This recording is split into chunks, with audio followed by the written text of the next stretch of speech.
శ్రీరామ జన్మభూమి Teerthkshetra trust ఆధ్వర్యంలో గత నెల 29వ తేదీన చేపట్టిన అయోధ్య అక్షంతల శోభాయాత్ర నిర్వాహకులపై మార్కెట్ పోలీసులు పెట్టిన కేసులను వెంటనే ఉపసంహరించుకోవాలని బీజేపీ సీనియర్ నాయకులు చీర శ్రీకాంత్ డిమాండ్ చేశారు.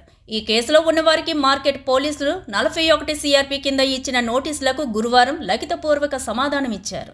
అనంతరం మోండా కార్పొరేటర్ కొంతం దీపిక, నాయకులు బృహస్పతి తదితరులతో కలిసి విలేకరులతో చీర శ్రీకాంత్ మాట్లాడారు.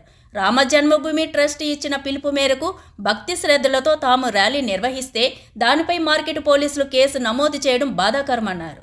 భారతదేశంలో ఏ పోలీస్ స్టేషన్లో కూడా శోభాయాత్రపై ఇలాంటి కేసులు నమోదు కాలేదని ఆయన ఆవేదన వ్యక్తం చేశారు. డీజే పెట్టిన పోలీసుల సూచనల మేరకు తక్కువ సౌండ్ చేసి నడిపించామని, భక్తులు హారతులు పువ్వులతో టపాసులు పేలిస్తూ స్వాగతం పలికారని, ఇవి తప్పన్నట్లు పోలీసులు కేసు నమోదు చేశారన్నారు. Market police station SI Srivardhan police స్టేషన్లో కేసులు నమోదైన వారిని గూండాలు, రౌడీ షీటర్లు అన్నట్లు దురుసుగా వ్యవహరించడం తప్పని, ఇలాంటి వారిపై ఉన్నతాధికారులు శాఖాపరమైన చర్యలు తీసుకోవాలన్నారు.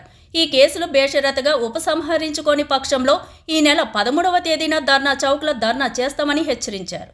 ఈ కార్యక్రమంలో నాయకులు నరేష్, ప్రతాప్, మదన్, బాబు, సునీల్ తదితరులు పాల్గొన్నారు. దేశవ్యాప్తంగా అందరూ కూడా ఈ అక్షంతల యాత్ర శోభయాత్ర చేస్తున్నారు. ఇప్పుడు మా దగ్గర జరిగిన డివిజన్లో జరిగిన సమస్యను చూస్తే ఇంకా ఎంతో మంది కూడా ఎన్నో దగ్గర కూడా ఇట్లాంటివి తప్పుడు కేసులు పెడుతుండొచ్చు. దయచేసి పోలీస్ డిపార్ట్మెంట్ ఒకటే చెప్తున్నాము, మేము తాగి డీజేలలో తందనాలు ఆడుకుంటా డాన్సులు చేసుకుంటా పోతలేము. ఇది భక్తితోని, కేవలం రామ భక్తులు ఒక నియమ నిబంధనలతోని ప్రజలకు తెలవాలి, మేలు కొల్పాలి.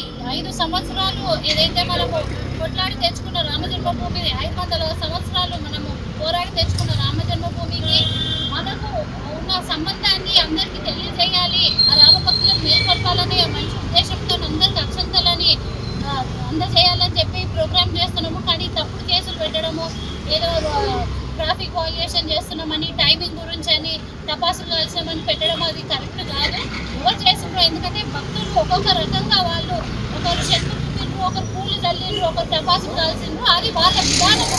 మనని ఆహ్వానించే పద్ధతిగా మనము అనుకున్నాం, కానీ అది మేము టపాకులు కాల్చామని చెప్పేసి పెట్టడం పద్ధతి కాదు. రూట్ మ్యాప్ కూడా వాల్యుయేషన్ చేస్తామని చెప్పింది. ఎక్కడ కూడా రూట్ మ్యాప్ మార్చలేదు. ఎందుకంటే ఆల్రెడీ ఇది ప్రీ ప్లాన్ నుండి భక్తులందరూ కూడా ఎంతో పెద్ద ఎత్తున 2-3 గంటల నుండి వెయిట్ చేస్తున్నారు, ఎప్పుడెప్పుడు వస్తుందా అయోధ్య నుండి కలశాల ఊరేగింపు అని. సో అటువంటి ఇబ్బందులు ఏంటి జరగలేదు.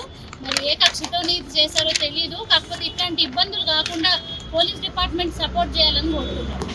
తీర్థక్షేత్ర ట్రస్ట్ ద్వారా జరిగిన కార్యక్రమము అన్ని నిబంధనలను పాటిస్తూ జరిగింది. ఎక్కడ కూడా ఎటువంటి వైలేషన్ జరగలేదు. ఈ కేసులన్నీ కూడా అక్రమ కేసులు. ఈ అక్రమ కేసులు విధించిన ఈ ఎస్ఐ మా పై అధికారుల పైన చర్యలు తీసుకోవాలి, విచారణ జరిపించాలి, బాధ్యులని శిక్షించాలి, సస్పెండ్ చేయాలి. దాంతోపాటు మాకు ఒక పై అధికారి మాకు చెప్పారు, మీరు 4 రోజులు తెల్ల బట్టలు వేసుకొని తిరుగుతారు, మేమైతే ఈ 365 రోజులు ఇదే కాకి బట్టలతో తిరుగుతాము, నాతో పాటు ఇంతమంది ఉన్నారు, అంతమంది పోలీసులు ఇదే కాకి బట్టలతో ఉంటాము, మీరు మీ ఉద్యోగాలు మీ వ్యాపారాలు చేసుకునేటోళ్ళు మీరు మాతోనే అన్నట్టు అటువంటి ఒక బెదిరింపు చేసే ప్రయత్నం చేశారు. కాబట్టి మాకు అంటే ఇక్కడున్న సామాన్య రామ భక్తులందరికీ కూడా ప్రాణాలకు మరియు వాళ్ళ ఉద్యోగాలు లేకపోతే వాళ్ళ జీవనోపాధిలో కూడా సమస్యలు తెచ్చిపెట్టేలాగా వాళ్ళ సంభాషణ ఉంది. కాబట్టి నార్త్ జోన్ పోలీసులకు వల్ల మా రామభక్తులందరికీ కూడా ఈ హాని ఉందనే విషయము మేము మీ అందరికీ తెలియజేస్తాం. ఏదైతే 2 స్పీకర్స్ నార్మల్ స్పీకర్స్ ఉన్నాయో అవి మీరు ఆన్ చేసుకోమని చెప్పేసి ఎస్ఐ గారు చెప్పడం, దాని తర్వాత మేము ఆన్ చేసాము.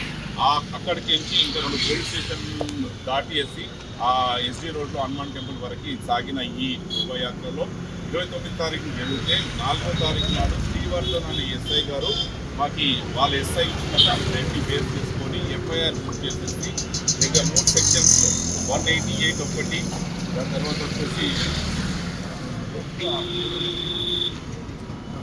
188 ఒకటి, 290 ఒకటి, 341 దాని తర్వాత 34 IPC 2176 ఇట్లా ఇచ్చేసేసి కేసు బుక్ చేయడం జరిగింది.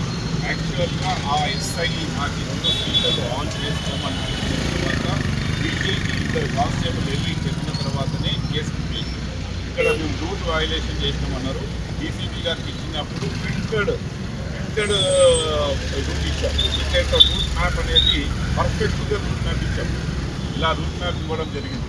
సో ఈ కార్యక్రమం ఎక్కడ కూడా దగ్గర 70-80 మంది మహిళలు కళాశాలను ఎన్నుకొని భక్తి పారవస్యంతో పాటలు పెట్టడం అంటే డ్యాన్స్లు ఆడి తాగి ఆ డ్యాన్స్లు ఆడింది కాదు. ఆ ఉన్నది కూడా మొత్తం భక్తికి సంబంధించినది. శ్రీరాముడి పాటలు, ఆంజనేయ స్వామి పాటలు పెట్టుకుంటూ భక్తి పారవస్యంతో ప్రజలు ఆరతులు పడుతూ పూలు చల్లుతూ వాళ్ళు ఒక్క దగ్గర మాత్రం చపాతీలు ఎవరో భక్తులు కాల్చిందాన్ని కూడా మా పేరు మీద నలుగురు చేశారు. అసలు కేసును చూస్తే నవ్వుకోవాల్సి వచ్చింది. ప్రేమ్ సింగ్ గారు కేసును బుక్ చేసి అతన్నే కాకుండా శ్రీ రామజన్మభూమికి సంబంధించిన ట్రస్ట్ వాళ్ళని కూడా మెన్షన్ చేయడము. దాని తర్వాత పెద్ది రవి గారు నా పేరు మీద, అదే బృహస్పతి గారి పేరు మీద, నలుగురు పేరే కాకుండా అండ్ అదర్స్ అని పెట్టారు. సో దానికి సంబంధించి మేము ఇప్పుడు ట్రస్ట్కి సంబంధించి 15 మంది రామజన్మభూమికి సంబంధించిన ట్రస్ట్కి 15 మందిలో వాళ్ళ పేరు రాసాము. వాళ్ళ మీద కూడా కేసు బుక్ చేయండి. మా కార్యకర్తలు లేకపోతే ఆ భక్తులు ఎవరైతే పాల్గొన్నారో వాళ్ళకి కూడా మీకు ఒక కాపీ ఇస్తున్నాం. మీరు అది చెక్ చేసుకోవచ్చు. 108 మంది ఆ కార్యకర్తల పేర్లు కూడా రాసిచ్చాము. వాళ్ళని కూడా కేసు బుక్ చేయాలని చెప్పేసి కోరడం జరిగింది.